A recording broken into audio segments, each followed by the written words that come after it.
So hey everyone, I am Diksha. So today we're gonna start with a new topic which is Mendelian disorder. ठीक है, Mendelian disorders हमारे पास 4 type के होते हैं. हम उसमें से पहला टाइप पढ़ेंगे, मतलब 4 Mendelian disorders होते हैं जिनमें से हम पहला पढ़ेंगे which is sickle cell anaemia. ठीक है, देखो मैं तुम्हें ना टॉपिक वाइज पढ़ाऊँगी. जैसे मैंने आज जेनेटिक का एक टॉपिक चूज़ किया है which is sickle cell anaemia. ठीक है, और फर्दर हम ऐसे ही मैं आपको सारे डिसऑर्डर्स पढ़ाऊँगी, फिर उसके बाद क्रोमोसोमल डिसऑर्डर पढ़ाऊँगी, और आप चाहें तो मैं आपको पूरा एक जेनेटिक चैप्टर पढ़ा सकती हूँ. तो ऐसे ही मैं फर्दर पूरी 12th की NCERT कवर करूँगी. देन हम लोग 11th की NCERT में मूव ऑन होंगे. देखो ये जो सिकल सेल एनीमिया मैं आज पढ़ा रही हूँ ये CBSE में भी 12 के बच्चों के लिए भी हेल्पफुल हो सकता है एंड नीट एज वेल. ठीक है, सो हम लोग मूव ऑन होते हैं अपने चैप्टर में. ठीक है, फालतू की चीज़ें ना करके. So today we're gonna start sickle cell anemia. So let's go. देखो हम लोग सिकल सेल एनीमिया जब हम लोग पढ़ते हैं ना, तो सबसे पहले ये पढ़ते हैं कि सिकल सेल एनीमिया है क्या. तो देखो सिकल सेल एनीमिया एक ऑटोसोमल रिसेसिव डिजीज़ है. ठीक है, डिसऑर्डर है, डिजीज़ नहीं कह सकते हम, ये डिसऑर्डर है. एक ऑटोसोमल रिसेसिव डिसऑर्डर है. ठीक है, ऑटोसोमल का मतलब क्या होता है, सबसे पहले तो जानना हमारे लिए ये ज़रूरी है कि हम लोग इसको ऑटोसोमल क्या है, क्यों बोल रहे हैं इसको ऑटोसोमल. ठीक है, देखो ऑटोसोम का मतलब क्या होता है, ऐसी जीन, ऐसे एलील जो सेक्स क्रोमोसोम के अलावा प्रेजेंट होते हैं. ठीक है, जैसे सेक्स क्रोमोसोम के जो क्रोमोसोम हो गए 46 प्लस XX फीमेल के अंदर और 46 प्लस XX मेल के अंदर. ये 46 के अलावा जो रेस्ट जो हमारे पास जीन है उसको वो जो जीन हमारे पास बची हुई जीन होते हैं उनको हम ऑटोसोम बोलते हैं. ठीक है, जैसे मैंने यहाँ पे लिखा हुआ है those gene which are other than sex chromosome. जो सेक्स क्रोमोसोम के अलावा बची हुई जीन होती है उनको हम ऑटोसोम बोलते हैं. फिर उसके बाद ये जो ऑटोसोम होते हैं ये इक्वल नंबर में होते हैं मेल के अंदर भी और फीमेल के अंदर भी एज वेल.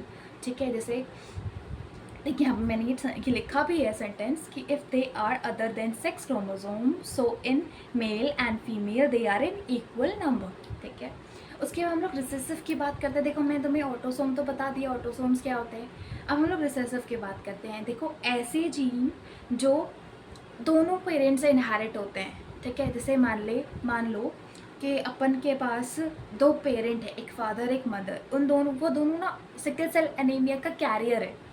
ठीक है, सिकल सेल एनीमिया का कैरियर जैसे मैंने यहाँ पे बताया, देखो HbA और HbS. S represent for sickle cell anaemia. तो देखो अगर S इसका रिसेसिव में पड़ा, ये डोमिनेटिंग है, ये रिसेसिव है, ये इसका रिसेसिव में पड़ा, तो ये इसका क्या हो गया, कैरियर हो गया. तो अगर ये कैरियर हुआ तो इसकी जो नेक्स्ट प्रोजेनी होगी उसमें ये ट्रांसमिट हो सकता है क्योंकि ये रिसेसिव में पड़ा है. ठीक है, ये डोमिनेंट नहीं है. दैट मीन्स ये इस प्रोजेनी में तो नहीं दिखेगा, बट इसकी जो नेक्स्ट होने वाली प्रोजेनी है उसमें ये शो हो सकता है.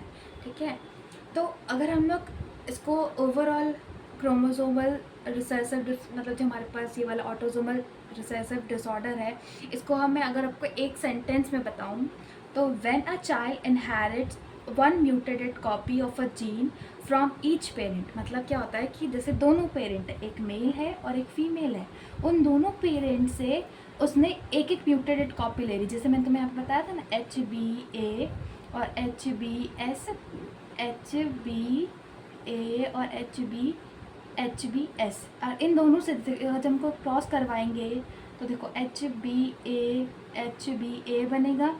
फिर अगर हम लोग इससे कराएंगे तो ये HbS बनेगा. ठीक है, A नॉर्मल और S for sickle cell anaemia. फिर हम लोग इसका करवाएंगे तो HbS HbA. फिर हम लोग इसका करवाएंगे तो HbS HbS. ठीक है, देखो ये तो नॉर्मल है क्योंकि A है, A रिप्रेजेंट फॉर नॉर्मल. ठीक है, and S represent for sickle. ठीक है, तो देखो A है, ये नॉर्मल हो गया. S बट रिसेसिव में है तो ये क्या होगा, ये भी नॉर्मल ही होगा. बट देखो अब देखो ये भी नॉर्मल होगा क्योंकि A और S है.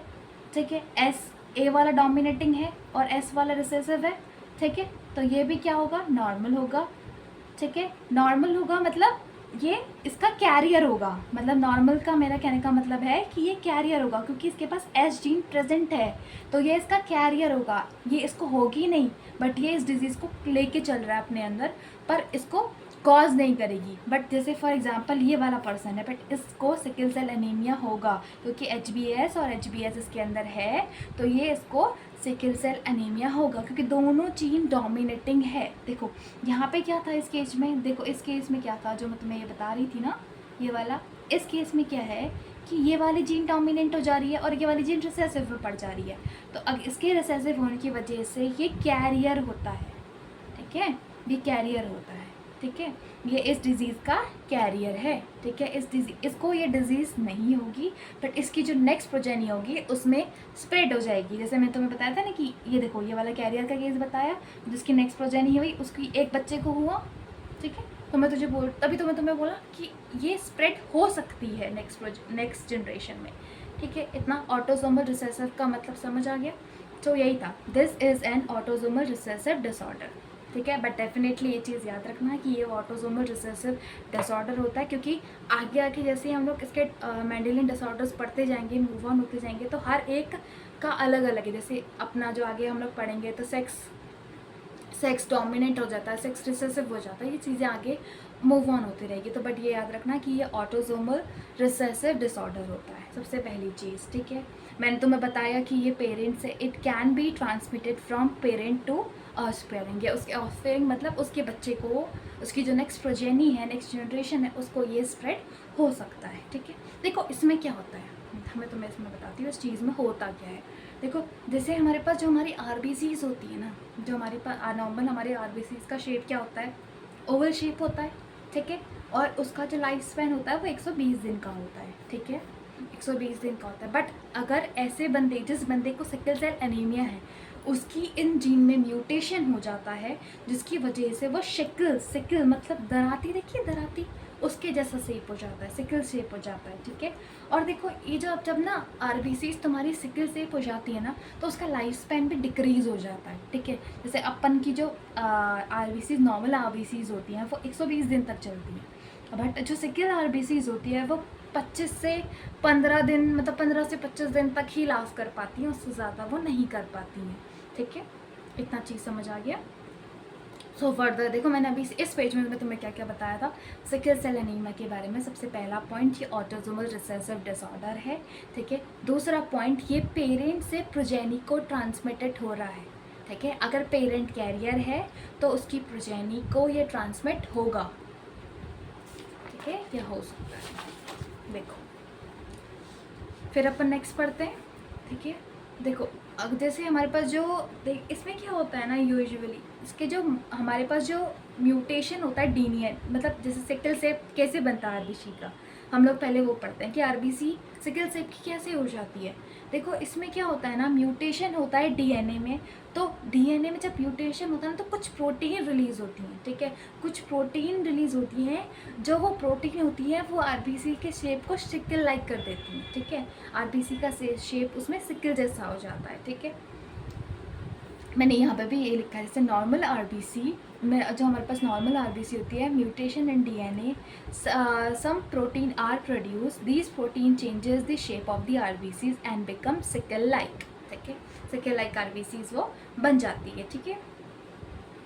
और ये जो मैं तुम्हें बताया था पहले वाले कि ये 10 से 15 दिन सर्वाइव कर पाती है, तो वही पॉइंट मैंने यहाँ पे भी लिखा है, these cells doesn't survive long, मतलब ये जो होती है ज़्यादा टाइम तक सर्वाइव नहीं कर पाती हैं, ठीक है।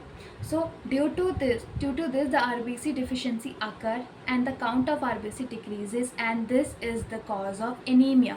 देखो अनीमिया क्या होता है, अनीमिया यूजुअली जब आरबीसी का काउंट बॉडी में डिक्रीज होता है उसकी वजह से अनीमिया होता है। तो सिकल सेल अनीमिया जो हमारे पर नाम दिया है वो इसीलिए दिया है। देखो सिकल मतलब आरबीसी का सिकल शेप में कन्वर्ट होना, और एनीमिया का मतलब डिफिशियंसी ऑफ आरबीसी, क्योंकि देख हमारी आरबीसी मर रही है, अगर अपन की आरबीसी मर रही हैं इस सिकल मतलब जैसे हमारे पर डीएनए में म्यूटेशन हुआ, उससे एक प्रोटीन रिलीज हुई, उस प्रोटीन की वजह से हमारी आरबीसी मर रही है, तो आरबीसी की डिफिशियंसी हो रही है हमारी बॉडी में, ठीक है। तो अगर हमारी बॉडी में आरबीसी की डिफिशियंसी होती है तो वो एनीमिया का एक सिम्टम होता है, ठीक है।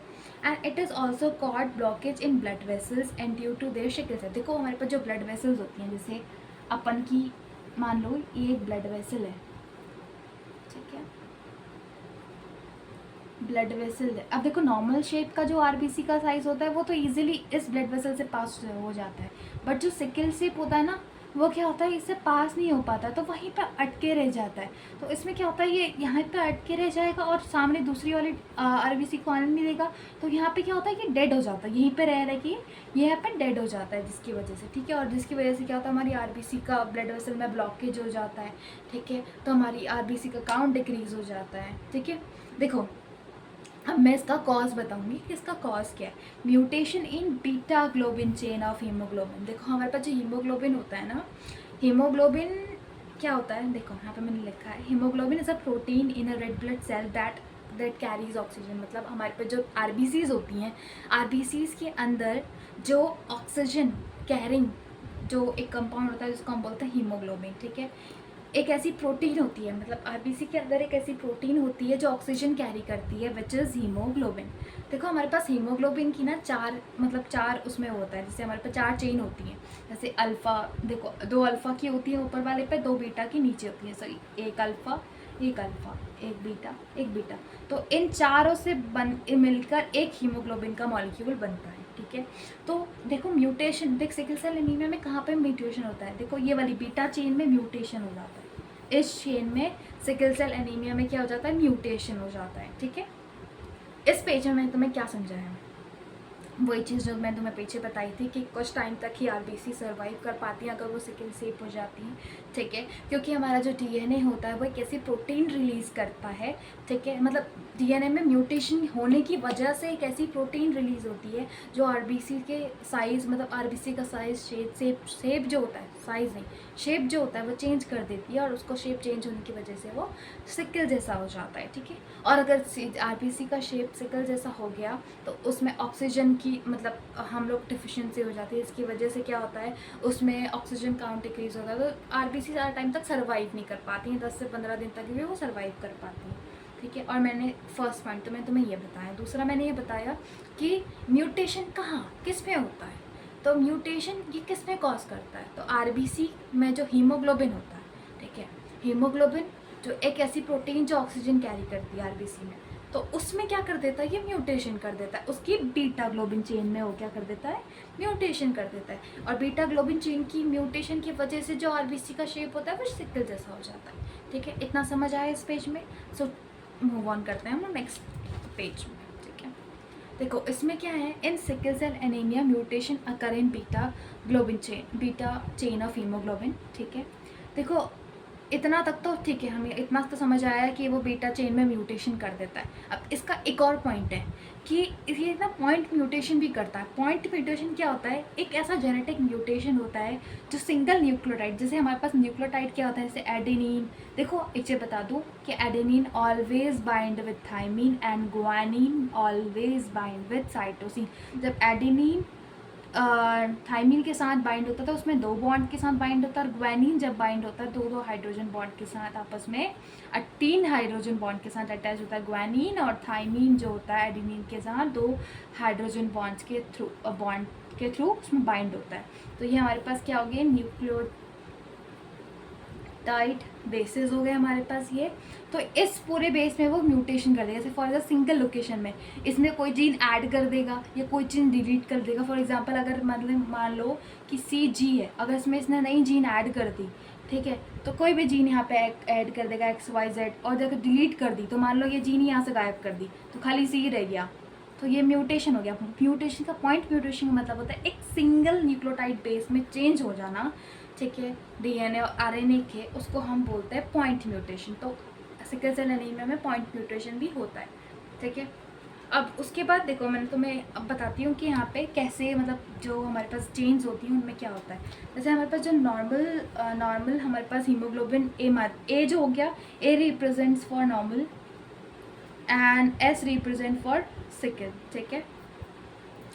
तो इसमें क्या होता है, जैसे हमारे पास ये एक हीमोग्लोबिन पेप्टाइड A की, मतलब जैसे हमारे पास ये एक चेन हो गई, ठीक है। इसमें क्या होता है कि यहाँ पे जो ग्लूटामिक एसिड है ना, इसकी जगह वेलाइन आ जाता है सिकल सेल एनीमिया में, मतलब यहाँ पे म्यूटेशन हो जाता है। इस चेन में म्यूटेशन होने की वजह से इस लोकेशन में म्यूटेशन होने की वजह से ये आरबीसी सिकल शेप हो जाती है, ठीक है। हीमोग्लोबिन की इस चेन में यहाँ पे ग्लूटामिक एसिड की जगह वेलाइन आ जाता है, जिसकी वजह से यहाँ पे ये आरबीसी हमारी सिकल शेप हो जाती है, ठीक है। इतना समझ आ गया। मैं तुम्हें बताया था इस पेज में कि यहाँ पे पॉइंट, ये जो हमारे सिकल सेल एनीमिया ये पॉइंट म्यूटेशन कॉज करता है, ठीक है। और दूसरा मैंने क्या बताया, ग्लूटामिक एसिड की जगह वेलाइन यहाँ पे आ जाता है, ठीक है, सॉरी। देन जो मैंने तुम्हें पीछे बताया था कि एच, देखो अगर एच ए है ये फॉर नॉर्मल हो गया, ये मतलब ए और एस फॉर कैरियर हो गया, और एस फॉर डिजीज, मतलब ये क्या है इसका, इसको डिजीज़ है, ठीक है। देखो मैंने जैसे तुम्हें बताया था पीछे कि ग्लूटामिक एसिड जो होता है उसमें म्यूटेशन हो जाता है और वो वेलाइन में कन्वर्ट हो जाता है। देखो जैसे यहाँ पे बताया था ना मैंने, ये देखो ये ग्लूटामिक एसिड है, ठीक है, मतलब हीमोग्लोबिन की चेन में ग्लूटामिक एसिड है, इसकी जगह क्या पे आ गया, वेलाइन आ गया, इसमें म्यूटेशन हो गया, ठीक है। और हाँ एक और चीज़ मैं तुम्हें बता दूँ कि ये जो म्यूटेशन होता है ना ये 6th अमीनो एसिड में होता है, ठीक है। म्यूटेशन 6th अमीनो एसिड में होता है, ठीक हो गया। हीमोग्लोबिन चेन की जो बीटा ग्लोबिन चेन होती है उसमें जो 6th अमीनो एसिड होता है उसमें जाके म्यूटेशन होता है। देखो सिकल सेल एनीमिया इतना ज़्यादा डिफ़िकल्ट नहीं है, मैंने तुम्हें एक्सप्लेन करने के लिए इतना सारा मतलब एक ह्यूज अमाउंट में बताया था। मतलब तुम्हें लग रहा होगा ये बहुत ज़्यादा है, बहुत ज़्यादा कॉम्प्लिकेशंस है, बहुत ज़्यादा कॉम्प्लिकेटेड है, बट इतना कॉम्प्लिकेटेड नहीं है। ओवरऑल हमें 4-5 पॉइंट याद रखने होते हैं। सबसे पहला, ये ऑटोसोमल रिसेसिव डिसऑर्डर होता है, ठीक है। ये पेरेंट से प्रोजेनी को ट्रांसमिटेड होता है, ठीक है। अगर इसका पेरेंट कैरियर है तो प्रोजेनी में ये ट्रांसमिट हो जाएगा। इसमें क्या होता है, जो आरबीसी होती है, आरबीसी का नॉर्मल शेप जो होता है वो ओवल शेप होता है, बट ये सिकल लाइक हो जाती है इसमें आरबीसी का साइज़, ठीक है। और आरबीसी का लाइफ स्पैन डिक्रीज़ होता है, क्योंकि इसमें क्या होता है कि डीएनए के म्यूटेशन होने की वजह से एक प्रोटीन रिलीज़ होता है, और वो प्रोटीन क्या कर देता है, हीमोग्लोबिन की जो बीटा ग्लोबिन चेन है, मैंने तुम्हें बताया था यहाँ पे देखो हीमोग्लोबिन की जो बीटा ग्लोबिन चेन है उसमें म्यूटेशन कर देता है, जिस म्यूटेशन होने की वजह से क्या होता है कि यहाँ पे ऑक्सीजन काउंट डिक्रीज़ होता है, इसकी वजह से आरबीसी क्या हो जाती है, डेड हो जाती है, ठीक है। और आरबीसी का काउंट डिक्रीज़ होने की वजह से एनीमिया हो जाता है, ठीक है। फिर उसके बाद क्या होता है, मैं तुम्हें बताता एक पॉइंट की, ये पॉइंट म्यूटेशन भी कॉज करता है, मतलब एक पर्टिकुलर लोकेशन में एक सिंगल न्यूक्लियोटाइड चेन में ये म्यूटेशन कर देता है, ठीक है। और बस फिर उसके बाद मैंने तुम्हें ये चीज़ें बताई थी कि ये जो होता है ग्लूटामिक एसिड से मतलब इसमें जो प्रोटीन चेंज होती है वो ये वाली होती है, मतलब ग्लूटामिक एसिड से ये वेलाइन में कन्वर्ट हो जाता है, ठीक है। देखो अब मैं तुम्हें एक और चीज़ दिखा देती हूँ। देखो मैंने तुम्हें फर्स्ट पॉइंट बताया कि ऑटोसोमल रिसेसिव डिसऑर्डर है, चाहे कि पेरेंट से प्रोजेनी में ट्रांसमिट होता है। ऑटोसोमल का मतलब क्या होता है कि ऐसे जीन जो ऐसे क्रोमोसोम जो सेक्स क्रोमोसोम के अलावा होते हैं। रिसेसिव का मतलब होता है कि दोनों एलील में शो हो रहा है, मतलब कि ये रिसेसिव है, मतलब फर्स्ट प्रोजेनी में ये फर्स्ट जनरेशन में रिसेसिव है, बट सेकेंड जनरेशन में ये शो हो रहा है, ठीक है। उसके बाद मैंने तुम्हें बताया था नॉर्मल शेप जो आरबीसी का होता है वो 120, मतलब नॉर्मल एक जो लाइफ स्पैन होता है वो 120 दिन का होता है, बट सिकल होने की वजह से वो 15 से 25 दिन का रह जाता है। उसके बाद फिर अपन ने ये पढ़ा था कि जो हमारे पास ये है आरबीसी है, आरबीसी में इसमें क्या होता है, डीएनए में एक डीएनए की एक प्रोटीन होती है जिसमें डीएनए की एक प्रोटीन होती है जिसमें म्यूटेशन हो जाता है। म्यूटेशन होने की वजह से वो सिकल जैसी हो जाती हैं, ठीक है, बहुत टाइम तक सर्वाइव नहीं कर पाती हैं, ठीक है। और इस वजह से वो हमारी बॉडी में डिफिशिएंसी हो जाती है आरबीसी की वजह से, और आरबीसी की डिफिशिएंसी को हम लोग एनीमिया बोलते हैं, ठीक है। उसके बाद ये जो होता है ये ब्लॉकेज भी कर देता है ब्लड वेसल में, क्योंकि सिकल शेप है तो ये इजीली पास नहीं हो पाता हमारी ब्लड वेसल से। और ये म्यूटेशन कहाँ पे करता है, बीटा ग्लोबिन चेन में करता है, हीमोग्लोबिन की। अगर इसने हीमोग्लोबिन की ये बीटा ग्लोबिन चेन में ही म्यूटेशन कर दिया तो वो हीमोग्लोबिन का काम क्या होता है, ऑक्सीजन सप्लाई करना, तो ये ऑक्सीजन ही सप्लाई नहीं कर पाएगा, जिसकी वजह से आरबीसी डेड हो जाती है, ठीक है। उसके बाद पॉइंट म्यूटेशन की बात मैंने आपको बताई थी कि पॉइंट म्यूटेशन ये करवाता है। पॉइंट म्यूटेशन में क्या होता है कि ये ना एक लोकलाइज पोजीशन में पॉइंट म्यूटेशन कर देगा, या कोई चीज़ ऐड कर देगा या कोई चीज़ डिलीट कर देगा, ठीक है। उसके बाद फिर मैंने आपको बताया कि जो नॉर्मल हीमोग्लोबिन होता है वो ये हमारे पास ए रिप्रेजेंट फॉर नॉर्मल, जो ए में क्या होता है यहाँ पे 6th पोजीशन पे, ये 6th पोजीशन है यहाँ की, 6th पोजीशन है, ये 6th पोजीशन है। 6th पोजीशन पे ये ग्लूटामिक एसिड की जगह वेलाइन ऐड कर देता है, which is the cause of sickle cell anaemia, ठीक है। और फिर मैंने आपको यहाँ पे एक और चीज़ बताई थी कि क्या नॉर्मल वाली ये हो गई, कैरियर ये हो गई, डिजीज़ ये हो गया, ठीक है। मतलब नॉर्मल मतलब A, which is normal, S for sickle cell, but ये कैरियर है। बट देखो अब इसमें क्या है, ये दोनों में है तो ये डोमिनेटिंग हो गया। मैंने आपको बताया कि ग्लूटामिक एसिड में म्यूटेशन मतलब से वेलाइन में कन्वर्ट हो जाता है। और मैंने ये भी बताया कि जो बीटा ग्लोबिन चेन की 6th अमीनो एसिड है, 6th अमीनो एसिड में जो ग्लूटामिक एसिड प्रेजेंट होता है ना, ये इसमें ये म्यूटेशन कर देता है। So this is all about our sickle cell anaemia. ठीक है, इफ़ अगर आपको कोई चीज़ में डाउट हो, एनी क्वेरी हो, आप कमेंट में मुझे बता दें, मैं आपको सारी क्वेरी क्लियर कर दूँ। ठीक है, so this is my first video. ठीक है, और अगर मुझसे कोई गलती है उसके लिए सॉरी। आई थिंक मैंने अपना पूरा पॉइंट जितना भी था मैंने आपको अच्छे से एक्सप्लेन किया। आई होप कि आपको सब चीज़ें समझ आई। So thank you so much. ठीक है, okay, tata, bye bye and keep step. Thank you.